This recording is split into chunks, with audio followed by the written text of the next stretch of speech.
back, precious friends. It's later on in the afternoon now.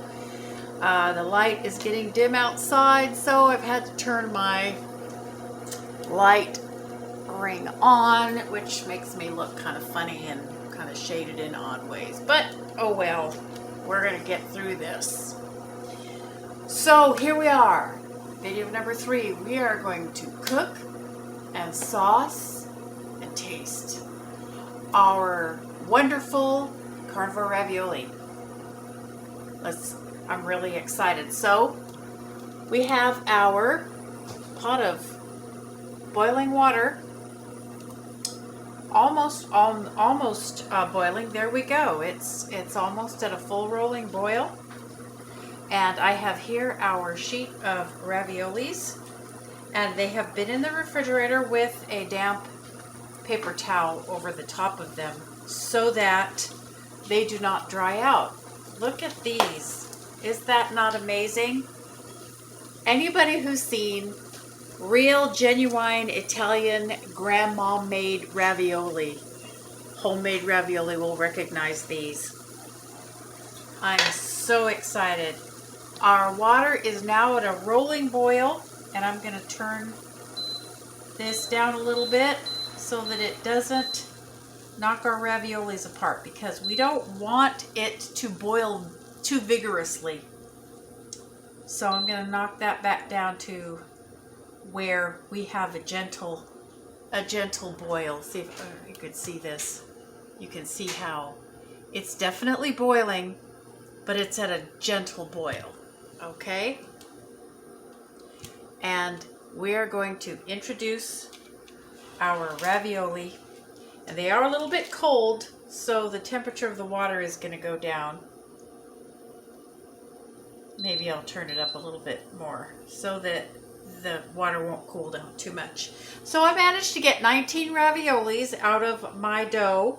I continued to re-roll the scraps and make 1 or 2 raviolis at a time until I got down to having made one ravioli and had a little tiny dough ball left that was about that big, about the size of a large garden pea.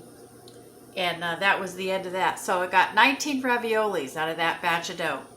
And so here we go.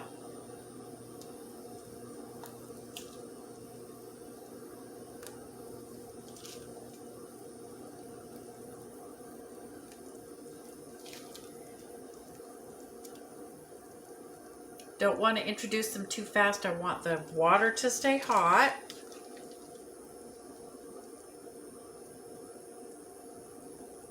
If you see anything where it's gapped, just pinch it closed before you dump it in the water.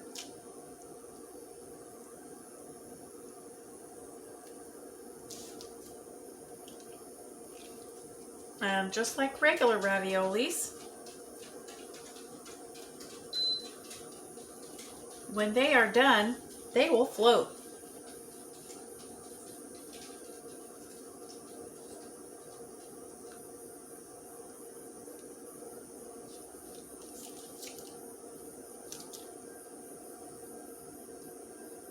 I've got a little over half of them in there now.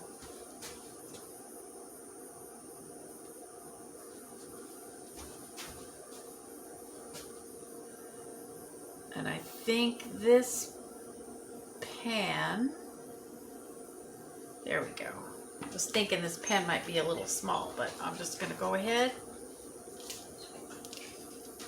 I wish I'd had a larger pan, but the larger pan that I have is not induction compatible.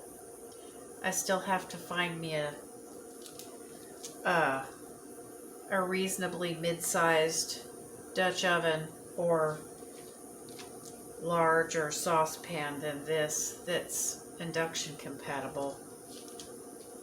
But in the meantime, we're going to do with what we have. Boink. And there goes the last one. That's all 19 in there.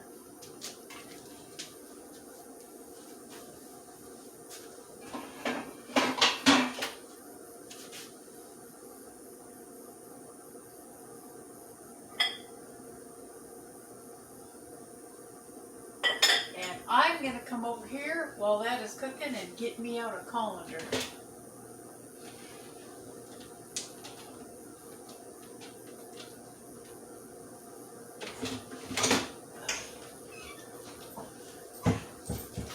So here is our colander. And almost all of our raviolis are floating.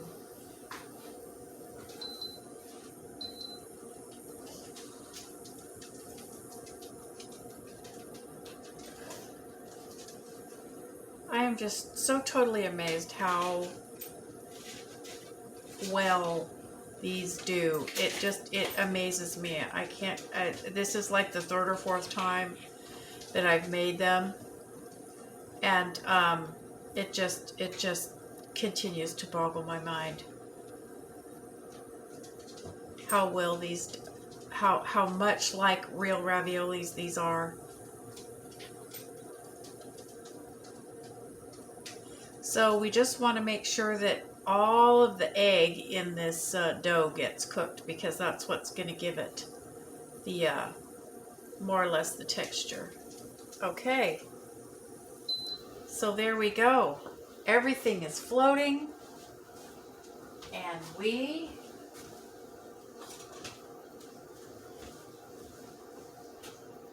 oh, I guess I probably should put a plate under here so I don't make a mess. I'm about to dump hot water all over my countertop. There, that'll help. So look at these, precious friends. These are real, legit raviolis, and not one of them burst. Ha! That's awesome. Not one of them burst. There we go. So that's our raviolis boiled. Now we're going to sauce them. Let me get rid of this. And we have our skillet. And we are going to make a sun-dried tomato butter to sauce them with. So we have got, and olive oil. We've got an ounce of butter.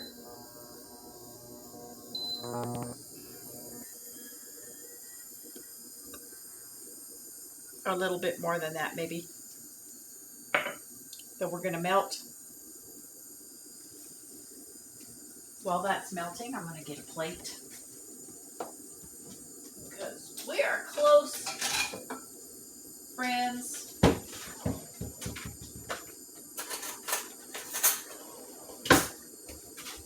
I have my dish and my fork ready to go.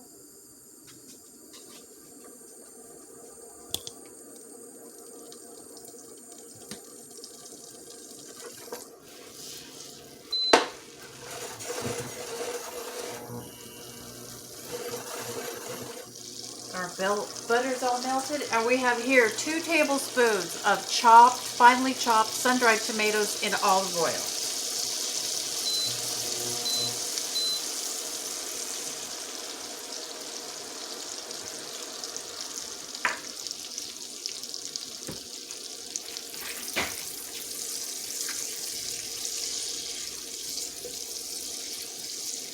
If you just want to use regular butter, that would be good. You know what else would be really good is what they call bagna cauda, which is sardines, garlic, and olive oil or butter. Would also be really, really good with these. And here we go. Now that that's all hot and fried and mixed up, we are going to turn the heat off. And we're just going to introduce our raviolis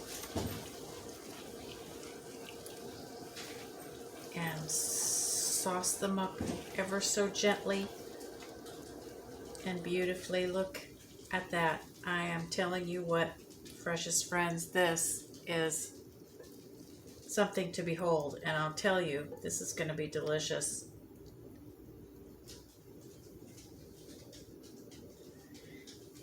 So, I'm going to put this.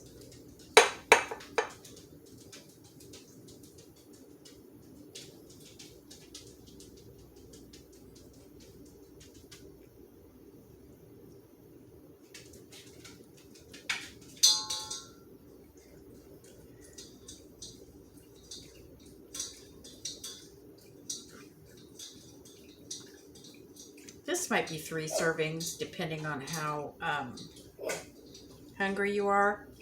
It's probably more like 2 servings, but it might be 3 for like an appetizer. Look at that. And to finish, we have some grated pecorino romano, imported, just because I haven't found an American manufacturer who can make pecorino romano that tastes the way it's supposed to. If anybody ever manages to do it, I'll happily buy American pecorino romano. But until then, nope. Freshly grated ground black pepper. And just because I love it, a little fresh parsley. What do you think of that, my friends? That looks like an Italian restaurant to me. That's what it looks like to me.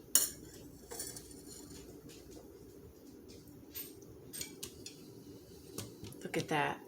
So let's give it a taste. Ricotta and pepperoni filling with sun-dried tomato butter, pecorino romano, and fresh parsley.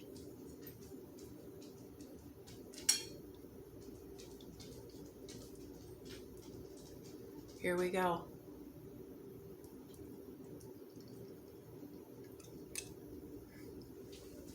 Yummy, yummy, yummy. You see the filling in there, all the little pepperonis? To back off a little bit. There we go. My camera just can't tolerate it. Someday I'll get a better camera.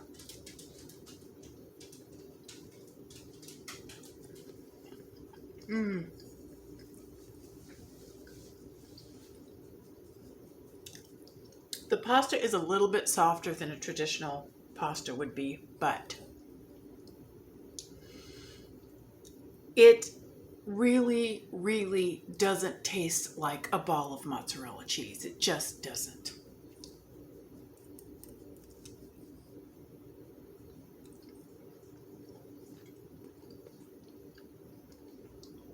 And I love the sun-dried tomatoes with it, with the pepperoni.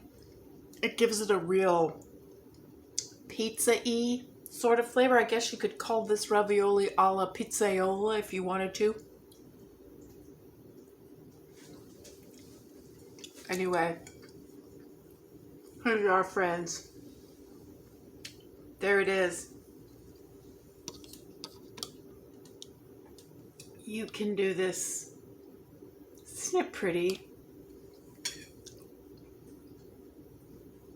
That's it for us today. This last one is pretty short. But like I said,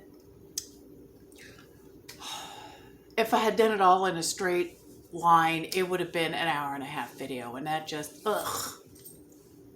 no, nobody wants to sit and watch that.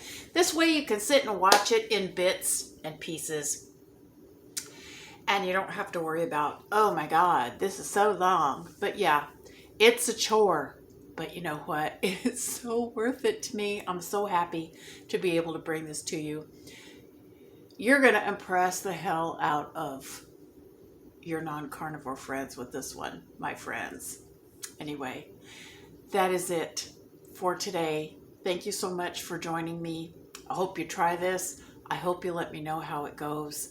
And until we speak again, I wish you peace, love, and meat, continued good health. Bye-bye.